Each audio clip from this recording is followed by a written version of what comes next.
여러분 안녕하셨습니까? 양영태 TV의 양영태입니다. 오늘 2월 27일이죠. 3월 1일 이 대한민국 국민들이 포효를 한번, 울분을 한번 터뜨리려고 했던 그러한 모든 광화문이라든가 모든 데 시위를 전부 금지한다고 합니다. 아니, 백기환은 자기네들의 대통령이 거기 참가했던 자기네들의 그 백기환 장례식에는 그렇게 사람이 많이 모였는데도 불구하고 아무런 제재가 없었습니다. 그런데 자유우파 대한민국 국민들이 모여서 시국을 이야기하려고 하니 모이지 못하게 합니다. 이런 나라가 어디 있습니까? K방역을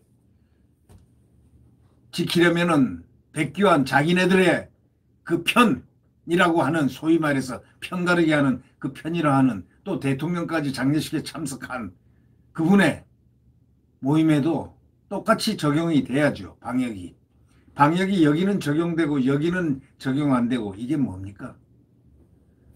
네, 그런 가운데 자, 방역 한번 얘기를 하겠습니다. 자, 어저께 접종을 다 했습니다. 접종이 시작됐습니다. 재밌는 일도 있었죠. 질병관리본부장이라는 그 여성 정은경이라는 분, 그분이 대통령은 언제 접종합니까? 이렇게 쪼크를 딱 던지니까 가급적 늦게 하라고. 그게 무슨 말입니까? 이러니 이게 제대로 K방역이 아니라는 얘기죠. 네. 어저께 첫 발을 일단 내디뎠습니다. 참 사연도 많고 곡절도 많았습니다. 겨우 어저께 아스트라제네카가 테이프를 끊었습니다. 그러나 집단 면역까지는 첩첩산중입니다. 동아일보 사설에 이런 얘기가 나와 있습니다. 자, 어저께 겨우 이제 첫 발을 뗀 백신 접종에 대해서 집단 면역이 될 때까지는 앞으로 얼마나 넘어야 할 산이 많은지 모른다는 얘기입니다. 첩첩산중이라고 했습니다.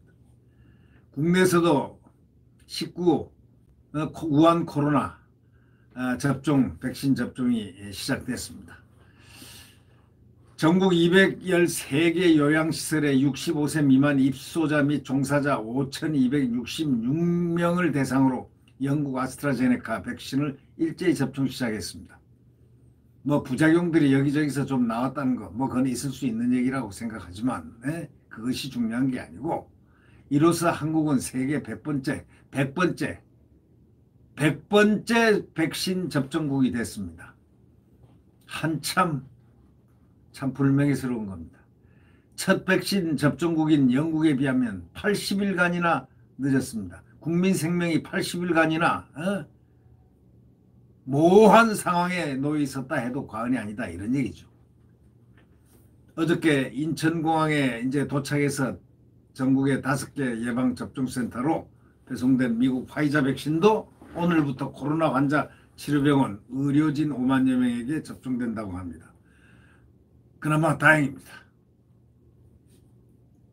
국제 백신 공유 프로젝트인 코백스 퍼실리티를 통해 확보한 백신이 이 정부가 확보한 건 아니겠죠. 코백스, 소위 국제 백신 공유 프로젝트인 코백스 퍼실리티를 통해서 확보한 백신입니다. 처음부터 계획적으로 이렇게 구매를 하지 않았던 중간에 했던 겁니다. 중간에 구매를 했던 거죠. 코백스를 통해서. 다음 달 8일에는 상급종합병원 등 고위험 의료기관 종사자 35만 4천여 명이 같은 달부터 코로나 1차 대응요원 7만 8천여 명이 각각 아스트라제네카 백신을 접종받습니다. 7월부터는 겨우 7월부터 건강한 성인도 접종을 시작합니다. 11월까지는 집단 면역을 달성한다는 계획입니다. 겨우 백신 접종에 첫 발을 떼긴 했으나 문제는 4월 이후입니다. 국내 백신 공급 일정이 불확실해가지고 접종 계획이 흔들릴 수 있기 때문입니다. 65세 이상 고령층 백신 접종을 2분기로 밀어놓은 것도 안심할 수 없는 부분입니다. 고령층 대상 효능이 충분히 입증되지 않은 아스트라제네카 백신으로 접종을 시작하려던 그런 바로 계획이 첫 단추가 완전히 잘못 끼워졌기 때문입니다. 효능이 충분하지 않게 나오면 접종 계획을 전체적으로 재검토할 수밖에 없다는 얘기가 나옵니다.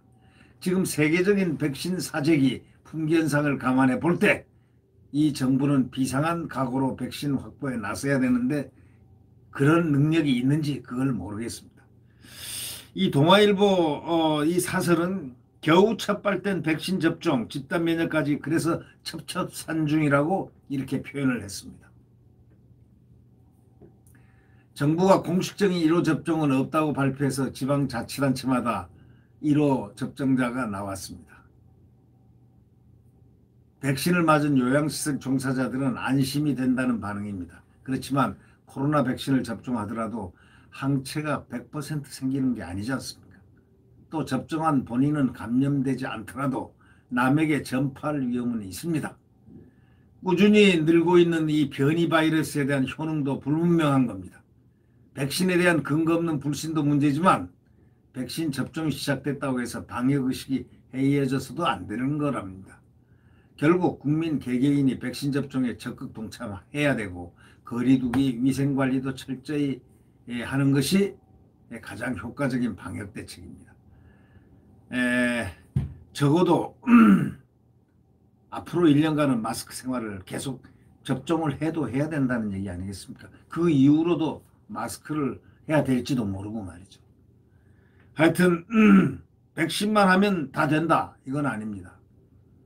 집단 면역이 확실한 증거가 나올 때까지 지금 예상은 11월이 집단 면역이 되는 것을 계획을 정부에서 수립하고 있는데 과연 계획대로 잘 됐으면 좋겠는데 계획대로 안 되면 어떡하죠? 우리가 접종국 100번째 아주 100번째 뭐 돈이 100만 원 있으면 좋겠는데 돈이 아니고 접종이 백신을 하는 접종이 예방접종이 100번째라니 100번째 국가라니 참으로 서글픈 생각이 듭니다. 우리나라 수준이 100번째라니. 네. 이 백신이 바로 국력을 얘기하는 건데 국력이 100번째로 떨어졌다는 얘기입니까? 네. 네. 하여튼 제일 중요한 것은 이 손 씻기와 그 다음에 마스크입니다. 그리고 사람들과 이렇게 대화를 적극적으로 피한다는 것, 집단으로 이렇게 만나는 것, 집단 소속이라든가 이런 부분보다 이렇게 거리두기를 잘 하는 것, 이것이 제일 좋은 방역의 첩경이 아닐까 이렇게 생각해 봅니다. 금년까지는 하여튼 집단 면역이 생기고 나서는 비교적 자유로워질 것 같다라는 생각이 든다면 결국은 내년 가야 마음이 좀 편해진다라는 그런 생각이 나는 것은 어쩌면 섭섭하더라도 기다려야 되는 부분의 숙명적인 100번째 국가의 국민입니다. 네. 구독 버튼과 엄지를 눌러주시면 감사하겠습니다. 이 나라는 실이 암흑의 세계입니다. 암흑의 세계에서 벗어나질 못하고 있습니다. 그리고 한동훈 검사장이 얘기했던 대로 작년 7월 23일 날 얘기했죠. 이 나라는 광풍이 부는 나라입니다. 빨리 이 광풍과 암흑이 거쳐야 될 거예요. 이 거쳐야만 이 자유 대한민국의 위대한 대한민국이 다시 소생하는 그러한 기회를 우리가 맞을 수가 있을 것 같습니다. 내일 태양은 다시 떠오릅니다. 그 다시 떠오르는 그 태양은 분명히 자유민주주의와 시장경제가 활성화되는 그러한 힘있는 대한민국의 국민들의 시야가 안전에 전개될 것 같은 그런 느낌이 듭니다. 자, 이제 시간은 점점 흘러갑니다. 시간이 흘러가서 결국 코로나 정복과 함께 대한민국의 훌륭한 자유민주주의 대한민국 시장경제가 뛰노는 그런 태양이 내일 다시 떠오를 것이라는 그런 확신을 하고 있습니다. 코로나도 사라질 것이고, 예, 그렇게 기대해 봅니다. 안녕히 계십시오.